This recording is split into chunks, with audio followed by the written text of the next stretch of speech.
Kidlat News Updates. Mga balita ngayon, DepEd District Supervisor binaril patay sa Zamboanga, Sibugay manhunt inilunsad. Long-range air assault sa Itbayat, Batanes, sinubok ang deployment capability ng tropa sa Balikatan 2026. 9 na pasahero nasagip sa lumulubog na motorbangka sa Occidental, Mindoro. Ako po si Cesar Soriano para ihatid ang nangungunang mga balita sa buong kapuluan ngayon. Sensitibong balita, patay ang isang district supervisor ng Department of Education o DepEd matapos pagbabarili ng hindi pa nakikilalang salarin sa Alicia, Zamboanga, Sibugay nitong Huwebes ng gabi. Kinilala ang biktima na si Ray Kamaingking, 45, na tinamaan ng bala sa ulo matapos lapitan at pagbabarilin sa Sitio Gicam, Barangay Dawa-Dawa bandang 7:35 p.m. Batay sa investigasyon, papunta na umano sa kanyang motorsiklo ang biktima ng atakihin ng dalawang sospek na sakay ng motorsiklo at agad tumakas matapos ang krimen. Kinondena ng DepEd Zamboanga, Sibugay ang insidente at nanawagan ng agarang hustisya.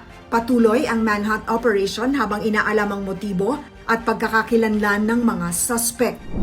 Sumabak ang tropa ng Philippine Army kasama ang puwersa ng Estados Unidos at Australia sa long-range maritime air assault sa Itbayat Airport sa Itbayat, Batanes bilang bahagi ng Balikatan 2026. Gumamit ang puwersa ng CH-47 Chinook helicopters para sa mabilisang deployment, reconnaissance at ground security operations sa malalayong isla. Sinubok sa operasyon ng koordinasyon sa himpapawid at lupa, kabilang ang rapid insertion at area control sa komplikadong terrain. Ipinakita ng ehersisyo ang kakayahan ng Allied Forces sa sabayang galaw sa multi-domain environment. Itinutulak ang ganitong pagsasanay upang palakasin ang kahandaan sa depensa sa hilagang bahagi ng bansa sa harap ng tumitinding banta sa rehiyon. 9 na pasahero ang nailigtas matapos halos lumubog ang motorbangka na MBCA Tresquilion sa karagatan malapit sa Nyogan, Barangay 9, Mamburao nitong April 30. Agad na kumilos ang Philippine Coast Guard Substation Mamburao, katuwang ang lokal na disaster response team upang rumesponde gamit ang sea ambulance matapos matanggap ang ulat. Naabutan ng bangka na bahagyang lubog dahilan upang agad ilikas ang mga sakay patungo sa dalampasigan. Isinailalim sa paunang medical assessment ang mga nasagip at nakumpirmang nasa maayos na kondisyon bago ibinalik sa kanilang mga pamilya.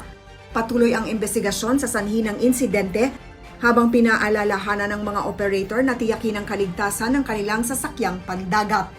Para sa Kidlat News Channel, ako si Rosalyn Sinchonco, nag-uula.